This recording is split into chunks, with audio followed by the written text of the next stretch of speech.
Sa likod ng kinang ng kamera at entablado ng lipunan, may mga personalidad na bagamat mas piniling tahakin ng tahimik at pribadong pamumuhay, ay hindi maiwasang mapabilang sa mga usap-usapan ng publiko dahil sa kanilang koneksyon at tagumpay. Isa na rito si Basti Lorenzo, isang tahimik ngunit mahalagang bahagi ng isang tanyag na pamilya na kamakailan lamang ay lalo pang napalapit sa mata ng publiko dahil sa kanyang kasal kay Claudia Barreto. Sino nga ba si Basti Lorenzo? Narito ang buong detalye.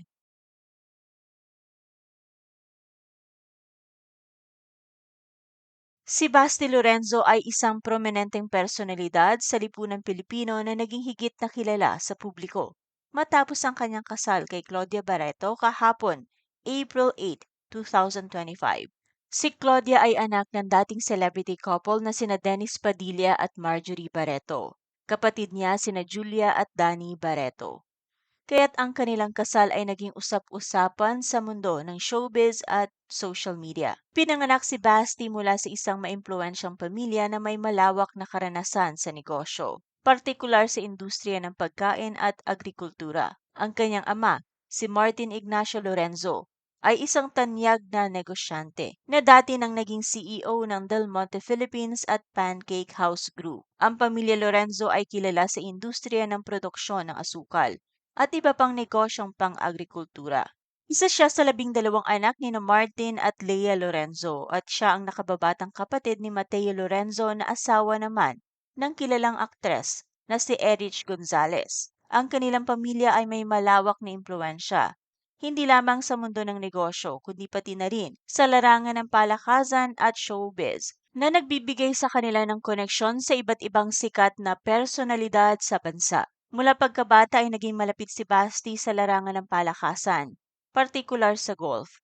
Isa siyang matagumpay na atleta na kamakailan lamang ay nanalo sa prestihiyosong Manila Golf Club Championships noong Enero 2025, kung saan itinanghal siyang Open Division Champion.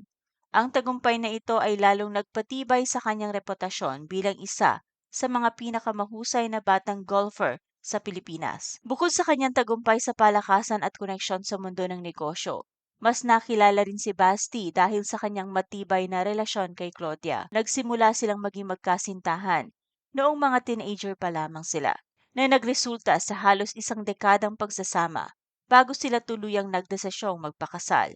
Madalas makita si Basti na sumusuporta sa iba't ibang personal at profesional na mga milestone ni Claudia.